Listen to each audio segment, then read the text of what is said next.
Hi there. Here I go trying a recipe I saw on the internet again, except this one doesn't have a ton of bacon in it. In fact, it's the classic Italian recipe for what they call the original Fettuccine Alfredo. It's Fettuccine al Burro, which is fettuccine with butter. And yes, there's a lot of butter, but what's essential to this dish is some good Parmesan cheese. I don't mean the grated stuff you get at the store in the pasta aisle. I mean the fancier stuff on the deli counter or in international market. It definitely gives this dish a wonderful cheese flavor that you won't believe, especially since we're only using 4 ingredients here: pasta, butter, good Parmesan cheese, and water. There's no cream in this dish, and no chicken either.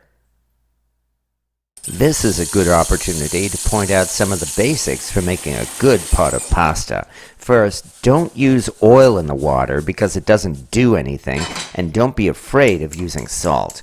Bring the water to a rolling boil and gently stir in the fettuccine. You don't have to break it in half to make it fit.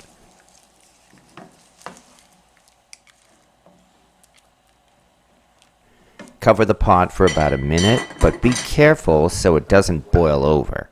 Meanwhile, while the water is boiling, start gently heating up a cast iron skillet and melt half a stick of butter. This recipe calls for half as much butter as pasta, and frankly, that's a lot of butter. After this, keep on gently stirring, and after a few minutes, start tasting it until it has just the right consistency. Yeah, maybe another couple of minutes yet. After only a few minutes, it will be just right. A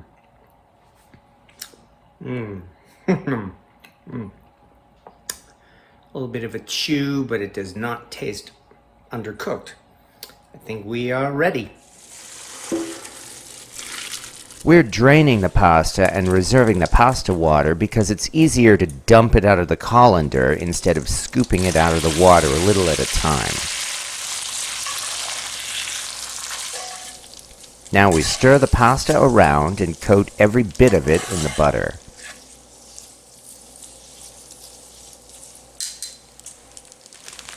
And all we do now is add some of the cheese, then add 2 scoops of the pasta water.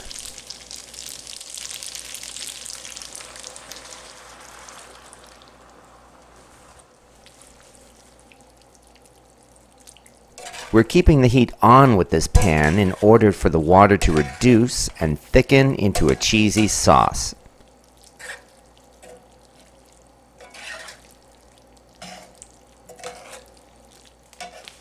Just a little more cheese and it becomes a gooey sauce.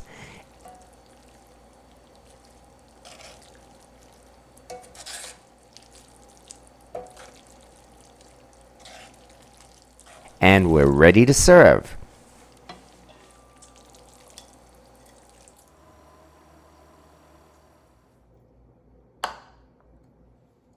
Sprinkle on some more cheese and some fresh parsley and enjoy.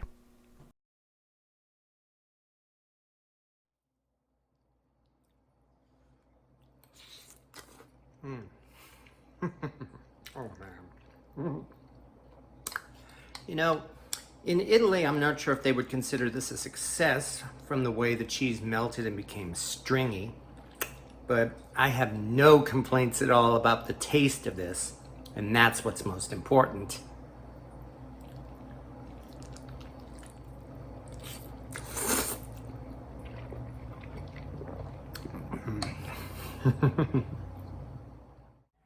No, it's not chicken Alfredo, but then again, it's not supposed to be. It's more like a fettuccine mac and cheese, and the taste of that is, oh man.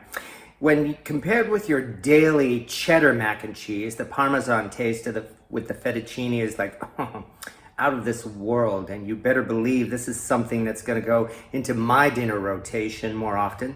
However, I just can't help wondering, rather than using the fancy deli cheese that they all tell us to get, what would it be like, I wonder, to make this dish with the cheap stuff that we get every day for our pizza and our regular pasta sauce?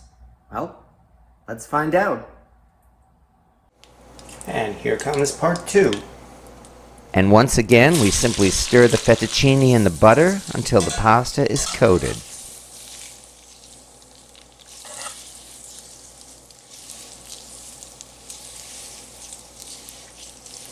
This time we're using the typical stuff from the store to see what happens.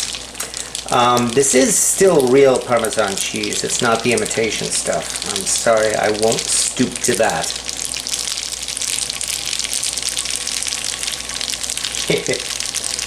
Well, there was a start. Then we add the grated cheese, use the pasta water, and stir it around to reduce it into a cheese sauce.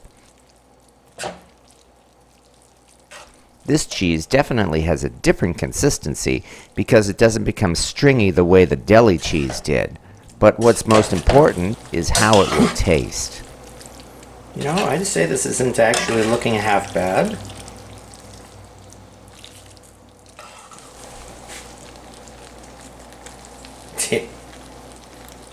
Also, the deli stuff didn't clump like that.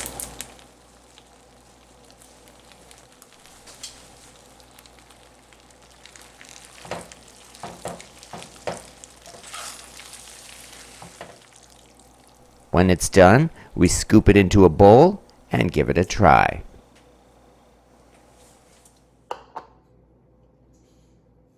Once again, we add some of the cheese on top, plus some parsley, and it's time to taste it.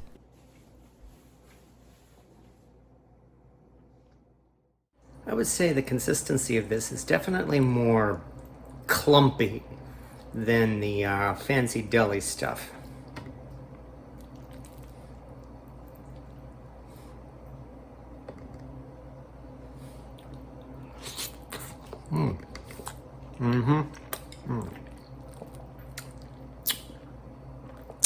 The taste is definitely different. It is not as sharp as the fancy deli cheese. So it is a little less distinctive, I think, from your cheddar mac and cheese. But it's not bad at all. And I, for one, would not have a problem finishing this. So while the fettuccine with cheap grated cheese isn't bad, it really doesn't compare with a dish made with the higher grade Parmesan cheese. That's not really surprising.